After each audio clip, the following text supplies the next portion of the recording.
भाग भाग के डॉक्टर के पास नहीं चले जाना। डॉक्टर के पास जाएंगे वो तो दवाएं देगा, उसने तो फ़ीस लेनी है। हमें खुद शौक़ है ना फ़ीसें देने का, हमें खुद शौक़ है मरने का, लेकिन हम मरने से डरते भी हैं। बिस्मिल्लाहिर्रहमानिर्रहीम, अस्सलाम वालेकुम जी, मैं हूँ डॉक्टर शैब बानो।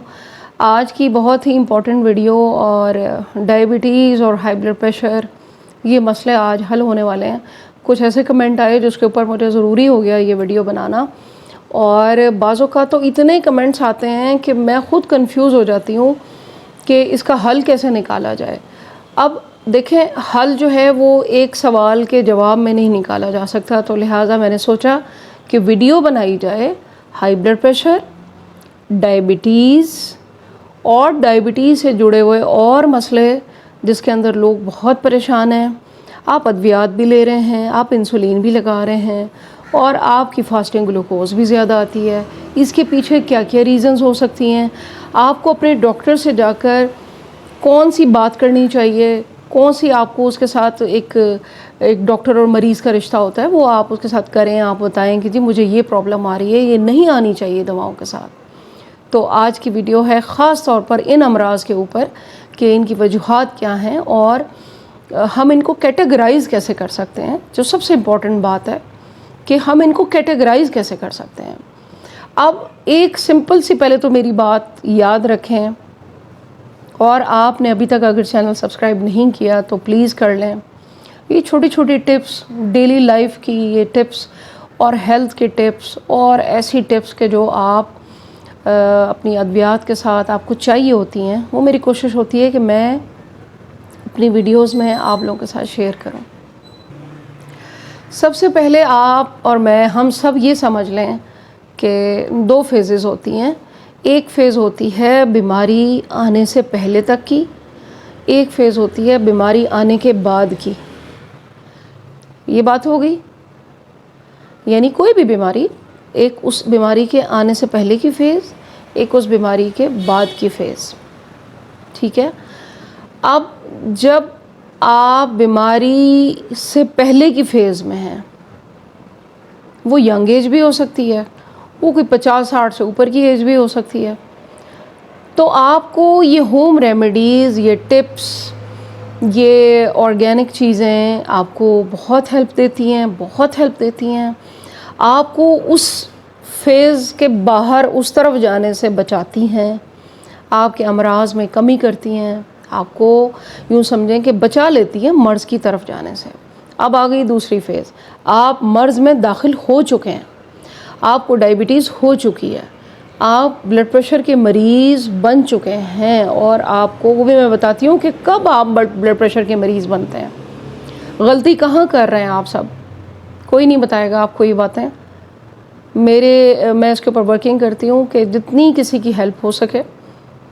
हर बंदा अफोर्ड नहीं कर सकता इतनी भारी भारी अद्वियात और डॉक्टरों की फ़ीसें, और सबसे बड़ी बात इतने महंगे महंगे टेस्ट। अब आ गई बीमारी के बाद की फ़ेज़, तो जिसमें आपको मेडिकेशन आपके लिए मस्ट होती है। मेडिकेशन आप अपने डॉक्टर के मशवरे से फिर करते हैं। मेडिकेशन के साथ साथ फिर आप ये मेरी टिप्स, ये जो भी होम रेमेडीज़ आप देखते हैं उसको आप अप्लाई करते हैं।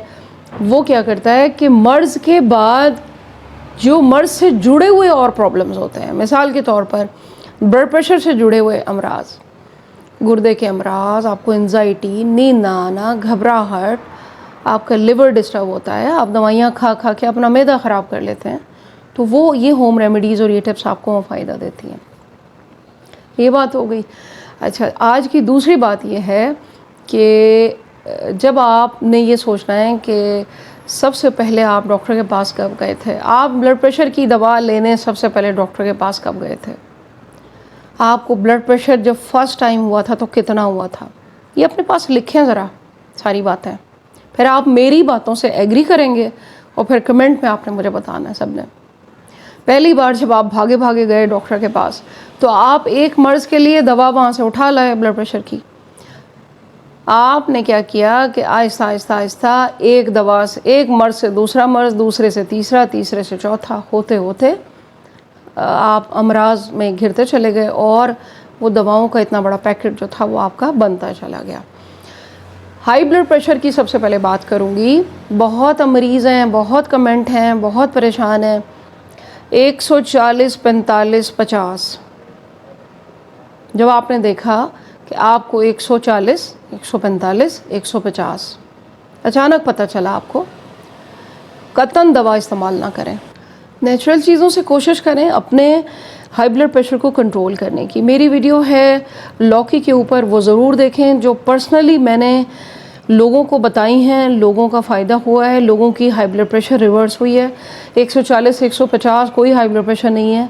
ये एंजाइटी, डिप्रेशन और हमारा इन्वायरमेंटल स्ट्रेस और इससे रिलेटेड होता है। आपने सबसे पहले अद्वियात पे नहीं चले जाना, भाग भाग के डॉक्टर के पास नहीं चले जाना। डॉक्टर के पास जाएंगे वो तो दवाएं देगा, उसने तो फीस लेनी है। देसी रेमेडी से रिवर्स करें, वॉक करें। और हाई ब्लड प्रेशर का एक बहुत अच्छा हल आपको मैं बताती हूँ, पर्सनली आजमूदा, लोगों को बताया हुआ। जिसको हाई ब्लड प्रेशर हो जाए, आप कुछ स्टेप सीढ़ियाँ चढ़ें। अगर आपका ऊपर का पोर्शन है तो वहाँ पे सीढ़ियाँ चढ़ें, थोड़ी हाइट पे जाएं, फिर वापस आएँ। ये वाला आप काम करें, आप देखें आपका हाई ब्लड प्रेशर ठीक हो जाएगा, बिल्कुल ठीक हो जाएगा। दवाएं आपको गुर्दों का मरीज़ बना देंगी, बेदे का मरीज़ बना देंगी, आपको एंजाइटी और डिप्रेशन होने लगेगा। हाई ब्लड प्रेशर के बढ़ने की एक बड़ी वजह जो है वो इंसुलिन रेजिस्टेंस भी होती है। अगर आपको स्टार्ट में पता चला कि हाई ब्लड प्रेशर हाई हो रहा है तो आपकी बॉडी में कहीं इंसुलिन रेजिस्टेंस डेवलप हो रही है, इसको चेक करें। ये आपका हो गया जी मर्ज से पहले का फेज़, यानी ब्लड प्रेशर अभी आपको हुआ नहीं, आप मरीज़ नहीं थे, आपने अपने आप को मेडिकेशन पे नहीं डाला, आपने एहतियात की, आपने होम रेमेडीज़ यूज़ की। ठीक है, मेरी वीडियोस भी हैं और भी अच्छे अच्छे जो हैं यूट्यूबर्स, आप उनको देखें, अपने डॉक्टर से मशवरा कर लें। किसी ये कर लिया, आपने अपने आप को जब डाल दिया दवाओं के ऊपर बग़ैर सोचे समझे, और डाइट भी कंट्रोल नहीं की, नमक भी अपना हल्का नहीं किया, गोश्त भी खूब खाया, चावल भी खूब खाए, तो ब्लड प्रेशर आपका बढ़ता चला जाएगा, बीमारियां आपकी बढ़ती चली जाएंगी। ब्लड प्रेशर से जुड़ी भी तो बहुत सी बीमारियां ना, जिसमें नंबर 1 आपका गुर्दे हैं और फिर आपका दिल है। अच्छा, अब आ जाते हैं जी हम डायबिटीज़ की तरफ। उसके बाद एक वाक़या आपसे शेयर करना है, मैसेज आया था तो मैंने सोचा कि इसके ऊपर एक वीडियो बना ली जाए ताकि उनकी हेल्प भी हो जाए। वो आंसर मांग रहे थे मुझसे तो मैंने सोचा कि वीडियो भी बनाऊँगी इसके ऊपर। अच्छा, डायबिटीज़ का भी इसी तरह है। अब इतने मैसेजेस हैं कि डॉक्टर साहबा मुझे 20 साल से शुगर है, मुझे 30 साल से शुगर है, मैं इंसुलिन लगा रही हूँ या लगा रहा हूँ, बराए मेहरबानी आप हमारी इंसुलिन छुड़वा दें। फिर वही बात है, एक है मर्ज से पहले की फ़ेज़, एक है मर्ज के बाद की फ़ेज़। आप दवाओं के ऊपर आ चुके हैं, आप इंसुलिन लगा रहे हैं, कई साल से लगा रहे हैं। मैं आपको एक मैसेज पर इंसुलिन आपकी बंद नहीं करवा सकती। खुदा ना खास्ता रात को आपकी शुगर बहुत हाई हो जाए या बहुत ड्रॉप हो जाए तो फिर क्या होगा? फिर तो इमरजेंसी होगी। तो मैं एलोपैथिक को इसलिए फेवर नहीं करती, मैं होम्योपैथिक की फेवर करती हूँ, जिसके लिए मुझे आपके पूरे केस की टेकिंग की ज़रूरत होती है, मुझे आपकी हिस्ट्री की ज़रूरत होती है। उसके लिए मेरा व्हाट्सएप लिंक होता है डिस्क्रिप्शन में। अगर आप होम्यो ट्रीटमेंट करवाना चाहते हैं, आप चाहते हैं कि मुझसे डिस्कस करें, तो फिर एक मेरी छोटी सी फ़ीस है वो आप अदा करेंगे, फिर हम आपको दवाएं आपके डोर स्टेप पे जहां आप रहते हैं हम कोरियर करते हैं। शुगर का मर्ज़ आने से पहले आपने एहतियात करनी है, होम रेमेडीज़ करें, आपको बहुत हेल्प होगी।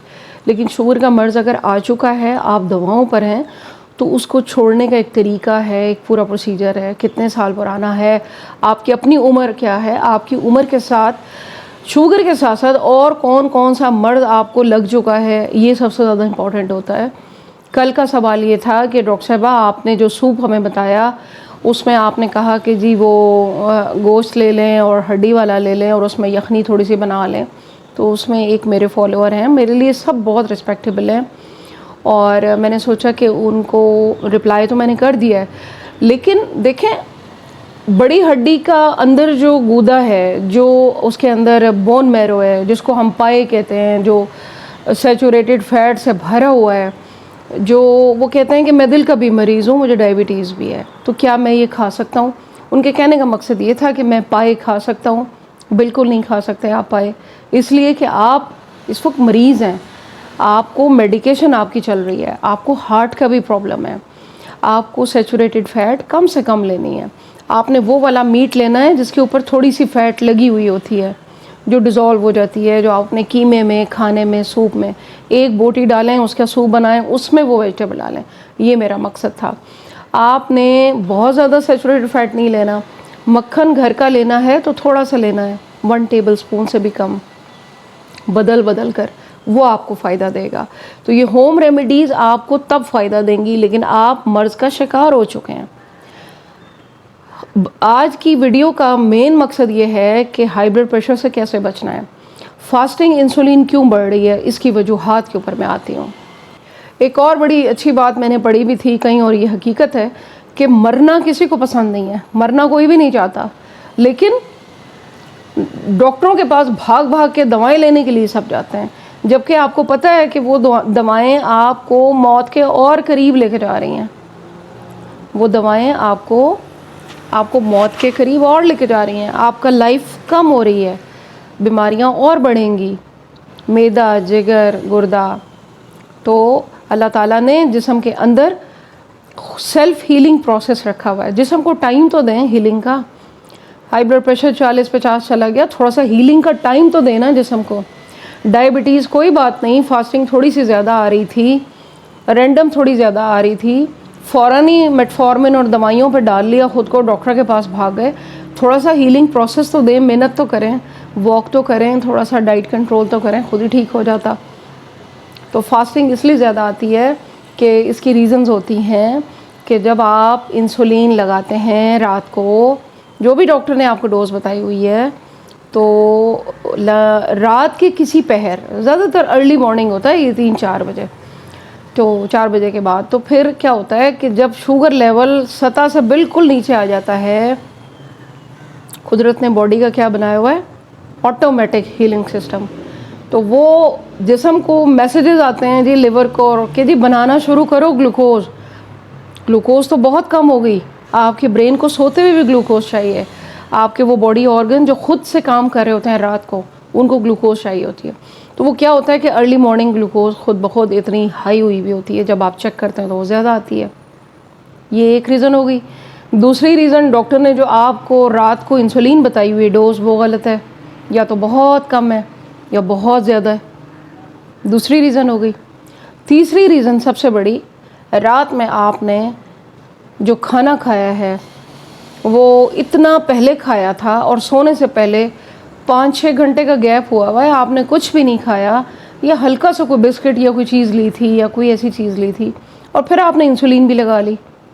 ब्लड ग्लूकोज रात के किसी पहर बहुत कम हो गया और फिर वो ऑटोमेटिकली आपकी बॉडी ने काम किया। इसका मतलब ऑटोमेटिक हीलिंग सिस्टम बॉडी के अंदर मौजूद है, हर चीज़ का इंडिकेटर लगा हुआ है। हमने डॉक्टरों के पास, और हमें खुद शौक़ है ना फ़ीसें देने का, हमें खुद शौक़ है मरने का, लेकिन हम मरने से डरते भी हैं। तो आज की वीडियो जो थी वो मेरी पब्लिक अवेयरनेस हेल्थ टॉपिक के ऊपर, high blood pressure, diabetes, pre diabetes और इंसुलिन वाले लोग। वीडियो को आपने शेयर करना है, सब्सक्राइब नहीं किया तो वो भी कर लें, और कमेंट में ज़रूर बताना है कि किस किस को मेरी बात पे यानी एग्री हैं कौन कौन लोग, और दुआ में याद रखना है। Thank you very much. अल्लाह हाफ़िज़।